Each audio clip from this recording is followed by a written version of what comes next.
Hello my dear students, welcome back to my YouTube channel. तो बच्चे, आज की वीडियो में हम एक इम्पॉर्टेंट टॉपिक करेंगे। ठीक है, ये क्लास +1 एंड क्लास +2 के बच्चों के लिए as well as 10th class के लिए भी। ठीक है, तो वैटसन क्रिक जो मॉडल है that is very very important topic. ठीक है, इस टॉपिक में आपको डीएनए मॉलिक्यूल का डायग्राम भी लर्न करना पड़ेगा और इसकी थ्योरी भी लर्न करनी पड़ेगी। तो वैटसन क्रिक मॉडल जो है, सबसे पहले करेंगे जो ये मॉडल है डीएनए का, ये मॉडल ये वाला।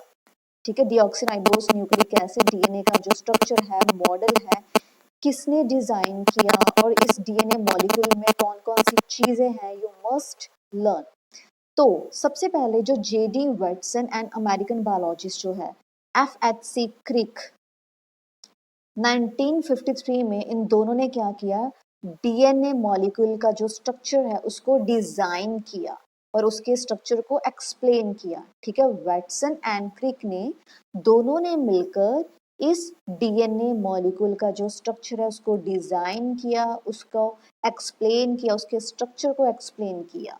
ठीक है, दोनों ने मिलकर कब, 1953 में। ओके, अब हमें ये तो पता चला गया कि जो वैटसन क्रिक मॉडल है उसके नेम से इंडिकेट होता है कि वैटसन एंड क्रिक ने दोनों ने मिलकर इस डायग्राम को, इस स्ट्रक्चर को एक्सप्लेन किया था, डिजाइन किया था, बनाया था। तो उनके अकॉर्डिंगली जो डीएनए मॉलिक्यूल है वो कैसा है, दो लॉन्ग जो है इसकी चेन्स होती हैं, पैरेलल होती हैं। ठीक है, double helix, what is double helix? Double helix means, देखो यहाँ पर स्टार्टिंग में यहाँ पर आप देखोगे कि एक कॉमन एक्सिस है डीएनए मॉलिक्यूल में, ये कॉमन एक्सिस है जो मैंने ये वाली वर्टिकल लाइन बनाई है, और इसके सराउंडिंग जब डीएनए मॉलिक्यूल की दो चेन स्पाइरल की तरह इसके सराउंडिंग क्वाइल हो रही हैं, that is called as double helix. What is double helix? Double helix का मीनिंग क्या है बच्चे, कि जब टू चेन्स क्या करेंगी, दो चेन्स क्या करेंगी, स्पाइरल की तरह ऐसे कॉइल करेंगे, किसके अराउंड, कॉमन एक्सिस के around. This one is common axis के अराउंड ऐसे कॉइल करेंगी, that is called as common double helix. Very important. तो अब इसके बाद देखेंगे कि जो इसकी जो बैकबोन है वो कौन सी है। बैकबोन ऑफ डीएनए मॉलिक्यूल के बारे में पढ़ेंगे। यस, सभी बच्चों को पता होना चाहिए कौन सी है, sugar phosphate, sugar phosphate, sugar phosphate, ऐसे जो कंपोनेंट्स होंगे डीएनए मॉलिक्यूल में, that is a backbone of DNA molecule. अब ये देखो, ये वाली लास्ट वाली वीडियो में आपने देखा था ना, ये वाला कि ये ऑल्टरनेट मेथड पर पड़ी हुई है, ये वाली sugar phosphate, sugar phosphate, sugar phosphate. Then आपको पता होना चाहिए कि डीएनए मॉलिक्यूल की जो बैकबोन है वो कौन सी है, शुगर फॉस्फेट, ये वाला group, this one is. So this is the backbone of DNA molecule.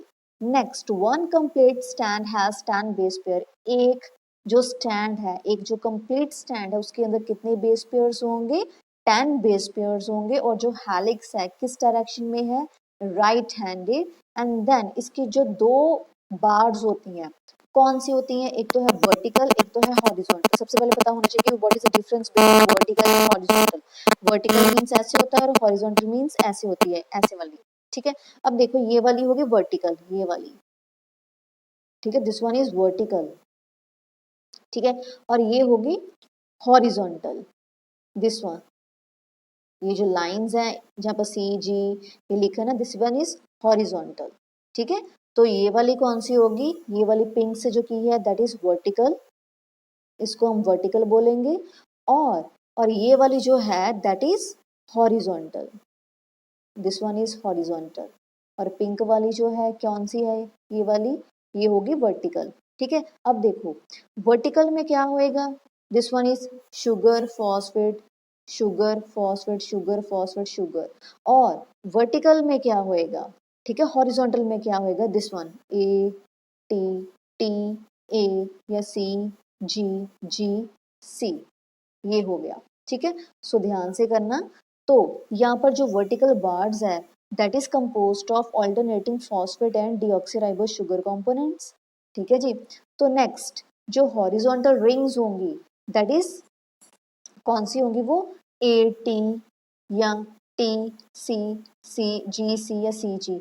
और ये जो सारे के सारे न्यूक्लियोटाइड बेस है वो किसके साथ अटैच होंगे, शुगर कंपोनेंट के साथ। अब यहाँ पर देखो ध्यान से, अगर हम एक स्ट्रैंड की बात करें, यहाँ पर देखो आप, तो अब देखो यहाँ पर जो शुगर है ये भी शुगर है, ठीक है, और ये भी शुगर है। जहां पर शुगर लगी हुई है बच्चे, वहां पर ये हॉरिजॉन्टल जो लाइन है दिस वन, वो अटैच होगी इसके साथ, शुगर के साथ, फॉस्फेट के साथ अटैच नहीं होगी, जैसे ये होगी। You can see this one. अब देखो, सपोज ए टी, तो ये किसके साथ अटैच होगी, शुगर के साथ अटैच होगी, फॉस्फेट के साथ अटैच नहीं होगी। सेम हेयर यहाँ पर किसके साथ होगी, शुगर के साथ, ठीक है। और सेंटर में क्या है, फॉस्फेट, यहाँ पर क्या आएगा, फॉस्फेट, और उसके बाद अगेन क्या आएगी, शुगर आएगी, ठीक है। देन यहाँ पर भी शुगर है, तो यहाँ पर हम सी जी लिख लेते हैं, सी जी, ठीक है। कोई भी जो हॉरिजॉन्टल लाइन में ये यहाँ पर जो हॉरिजॉन्टल में न्यूक्लियोटाइड बेस पड़े हुए ना, ए टी सी जी, उसकी जो अटैचमेंट है वो किसके साथ होगी, शुगर के साथ ज्वाइन करेंगे, फॉस्फेट के साथ ज्वाइन नहीं करेंगे, राइट। तो लिखा हुआ है the horizontal rungs of the ladder are joint to sugar components. तो उसके बाद है potential of Watson Crick model. Potential of Watson Crick model में बच्चे आप अपनी बुक में से कर सकते हो, लेकिन आप प्रॉपर ध्यान से समझ लो कि इसमें क्या लिखना है आपको, कि जो वेटसन एंड क्रिक मॉडल जो है वो ये नहीं बताता कि इसका स्ट्रक्चर कैसा है। स्ट्रक्चर मीन्स कि हाँ जी भी इसके अंदर ये वाले न्यूक्लियोटाइड बेस पड़े हैं, शुगर एंड फॉस्फेट पड़े हैं, सिर्फ और सिर्फ वेटसन क्रिक मॉडल इसका स्ट्रक्चर को एक्सप्लेन नहीं करता। उसके साथ साथ क्या ये डिपेक्ट करेगा, क्या बताएगा कि ये जो डीएनए है कैसे रिमेन रहेगा, स्टेबल रहेगा from one generation to next generation. ये नहीं कि चेंज हो जाएगा कि पेरेंट्स के अंदर कुछ और है, बच्चों के अंदर कुछ और है। जो डीएनए मॉलिक्यूल है वो स्टेबल रहेगा, ठीक है, from one generation to next generation. उसके साथ साथ ये क्या डिपिक्ट करेगा, क्या बताएगा कि इसके अंदर रेप्लिकेशन होती है, ठीक है, ट्रांसक्रिप्शन होती है एंड ट्रांसलेशन होती है। ट्रांसक्रिप्शन मीन्स डीएनए से आरएनए बनना, डीएनए से आरएनए का बनना। This one is transcription. Translation means RNA से प्रोटीन का बनना, that is called as translation, ठीक है, ये बताएगा। और उसके बाद है यहाँ पर हमारे पास आपने दो ये चेन्स के बारे में पढ़ना है, सेंस एंड एंटीसेंस और मिससेंस chain.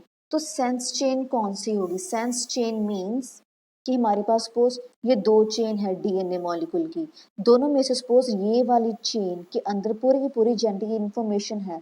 So the genetic information exists in the base sequences of one of the two chains of the DNA molecule is called as sense chain। means कि suppose ये DNA molecule की दो chains है, इसमें से किसी एक chain में पूरी की पूरी genetic information छुपी हुई है, तो जिसके अंदर genetic information होएगी, दोनों चेन में से जिसके अंदर जेनेटिक इंफॉर्मेशन स्टोर होएगी, that is called as sense chain.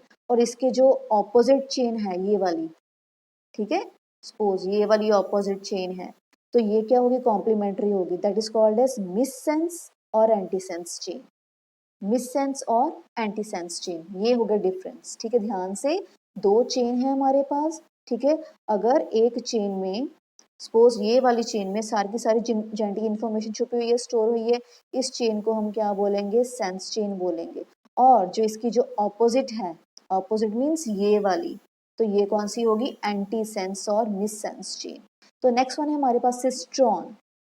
What is cistron, तो सिस्ट्रॉन क्या है, सपोज ये हमारे पास सेंस चेन है, ये वाली सेंस चेन है, सेंस स्ट्रैंड है, तो इसके अंदर कुछ पार्ट ऐसे होंगे जिस पार्ट में से किसकी फॉर्मेशन होगी, प्रोटीन की, मींस पॉलीपेप्टाइड चेन की।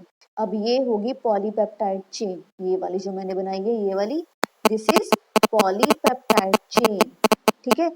इस पार्ट के अंदर सेंस की जो सेंस स्ट्रैंड है, सेंस स्ट्रैंड के जिस पार्ट के अंदर सपोज ये वाला पार्ट है, जिस पार्ट में से पॉलीपेप्टाइड चेन की फॉर्मेशन होती है, that is called as cistron. Cistron means ये हमारे पास क्या है, सेंस स्ट्रैंड है, सेंस स्ट्रैंड के जिस पार्ट में सपोज इस पार्ट में, ठीक है, पॉलीपेप्टाइड चेन बनेगी, that is called as cistron.